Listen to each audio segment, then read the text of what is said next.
Hello and welcome everybody to another episode of Motoring Middle East. Today I'm checking out the car that a lot of you have been asking me about actually, the Nissan Xterra. It's an off-road little truck that people want to use for adventures and off-road hijinks. Now the Xterra has quite a long name in this country. It's been around for a while, had a 4-litre V6, great little truck. I personally love them.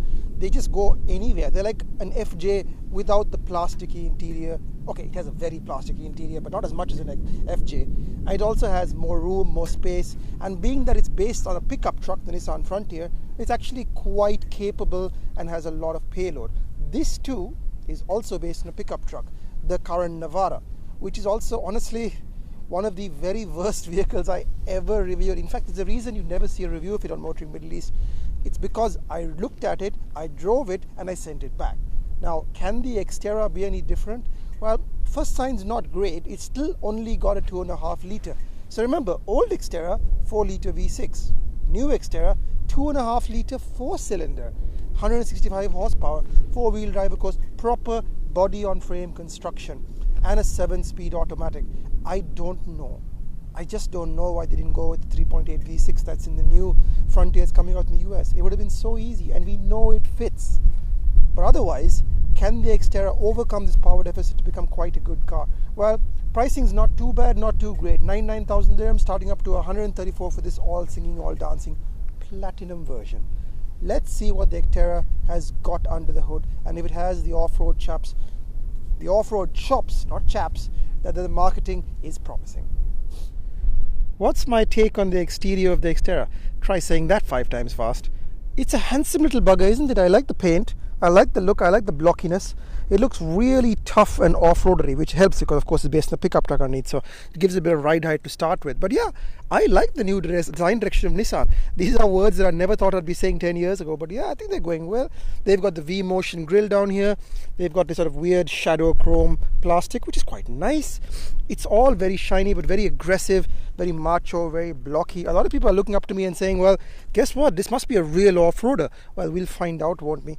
I'm not so crazy about the lower chrome touches, but I think that's a very Japanese thing to do, so I can't say it's a bad thing. Proportions are just really good. It looks like a serious off-roader. It probably is, actually. We'll find out again. Like the katana-style wheels, like the little fake vent here, even though obviously it's fake, but I mean, this isn't an Aston Martin. It's going to be not real. You can clearly tell it's a pickup truck when you look at the sides, and you've got that fact that you can see the sort of the line of the body of the sitting on the frame chassis underneath. You can see that line underneath basically. And of course, if you notice, you've got one ride height here at the front, which is nice. And then if you go to the back, you've got extremely more ride height. Can't believe I'm mincing my words, but it's very hot. The increased ride height is because of that ladder frame. I like the smart sort of spoiler out here that sticks out and just visually finishes the top. You see, it just doesn't end in a point going down, it ends in a point going straight, which I like. And have we got an electric tailgate? No, we haven't. We've got a lifting style one, and look at that. Pretty capacious boot, as you'd expect from a pickup truck. Can you open this? Yes, you can. So you've got 7 seats. However, putting it down again, oh, by the way, there's a little bit of storage under here, a little bit, not much. How do you put it down? Pull these tabs. Pull these tabs. It's a bit not very elegant, is it? And now that I don't know how to get the other one out, hold on. Yeah. I'm going to disassemble the interior. Yeah. It's not the most elegant thing out there. What have we got in the passenger side for the rear seat entertainment? You've got an HDMI port, and you've got cup holders here. So a lot of people have been asking me about this Xterra. I think it's because the old one is so fondly remembered. Good little truck, vent everywhere off-road. Really didn't need to modify it. It was just a nice truck out of the box.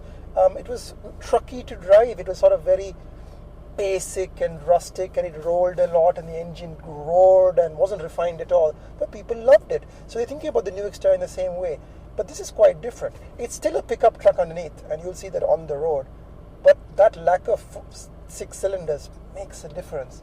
I normally take these cars off-road, but this one today has a nail in the back tire, so I'm not going to take any chances off-road. And honestly, I can't figure out a way to turn this traction control off. It's just driving me potty. I mean, there's a button here that turns it off, and normally when you hold it down, it turns it all the way off. Not in this car. So I'm not about to go out pulling fuses and stuff. You want to do it in your own YouTube channel. I ain't gonna tick off Nissan for no reason. No, it's back on again. Stop it! See what I mean about it just being very recalcitrant?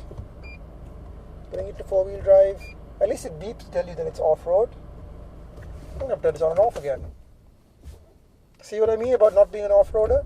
This stuff should be very, very easy and very, very obvious. So as I mentioned, because of that nail in the left rear tire, I'm going to do something different today. I'm going to do a short, bumpy track back to the main road. But to be honest, that's all most people are going to do with this car. They're going to take it to the beach and do some bumpy sand stuff. So let's see how it does without deflating. And the answer is not great. It's not that soft, but it is. I mean, it is not deflated, so alright. Because it's got a solid axle, not very grippy. It's only running 265 size tires, so it doesn't mean it has a tremendous amount of grip. I would not put little tires, big tires on this car. No 33s for sure. You change down like this, that gets you some guts. You can really feel that 4-cylinder. It's not too bad. It's not as thrashy, but definitely doesn't have a lot of poke. Definitely not a lot of poke. It's getting there, but you have to rev the guts out of it. Look how much it's moving around. This is actually quite fun. The car's quite light, so that helps. And it's got reasonable ground clearance. So yeah, for most people, I suppose good enough. Put it back in a 2-wheel drive. That's a beep saying back in a 2-wheel drive. And let me tell you what it's like on road. Rolls so much. My God, it's just a truck to drive. It's just a pickup truck to drive. Look how much roll there is. Look how much roll there is. Okay, it's doing about 70 to the corner. The tires are surprisingly grippy. These new Bridgestones are taking back everything I've had to say about Bridgestone. These tires are a lot better than I thought. Even in the sand, they were okay. But you've got to rev this car up to 3,000-4,000 RPM to just get about anywhere. I mean, overtaking, sometimes you're like, ooh, I don't know if I could do that. So it's very, very okay. Steering is quite heavy. And then it is a little direct, so the car does move easily. There's a lot of body motion. But it isn't shuddering so much. Some of the stuff, there's a lot of creaks and rattles.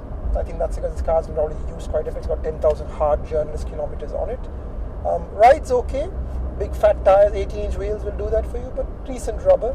Braking, there is some, but this isn't the last word in braking. In general, handling is, it's like taking an off-roader. You're like, okay, it can do it. Is it enjoying it? Probably not, but it's doing it. Okay, let's do something I don't do often, but let's do it now just for fun. I'm going to hit a speed bump at about 80 and see how the suspension deals with it. Not too bad, actually. Not too bad. One last thing to do, which is check acceleration to see if it has any. I'm not hopeful, because I've been driving it off the last 3 days, and all I can say is not hopeful. It's just so excessively average, this car. What it is not a comparator to a Wrangler or an FJ. It's a comparator to a Fortuner. The Mitsubishi Outlander or the Montero Sport, I think that's what they call it now, the Montero Sport, maybe an old Pajero. But an old Pajero has a V6, so the old Pajero has some guts to it.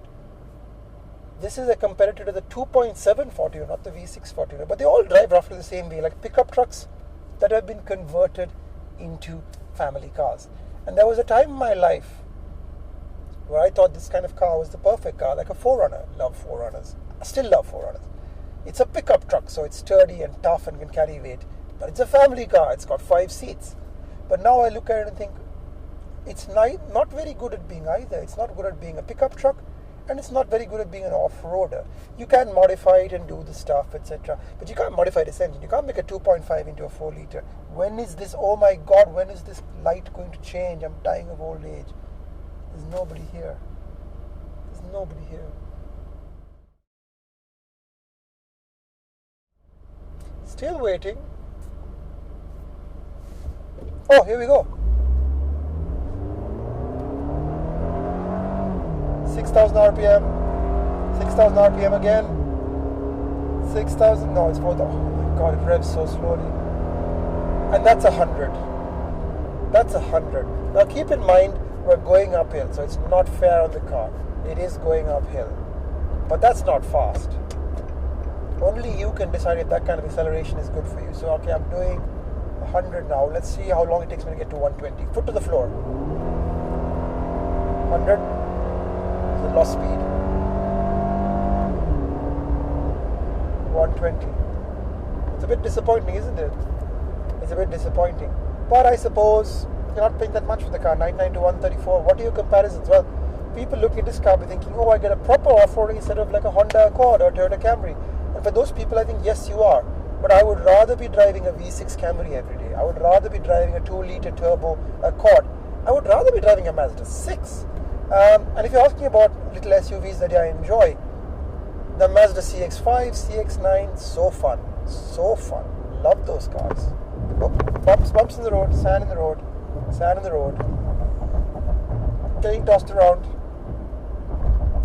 This car is great for the municipality guy who's taking loads, who's taking 5 guys. They throw their stuff in the back. And I can see a Nissan Navara right now being run by the road cleaning boys. So yeah, it makes sense for them. I'm not sure it makes sense for you. But I can see why a lot of people like it. Oh God, come on, come on, come on. It's just so life-draining to drive.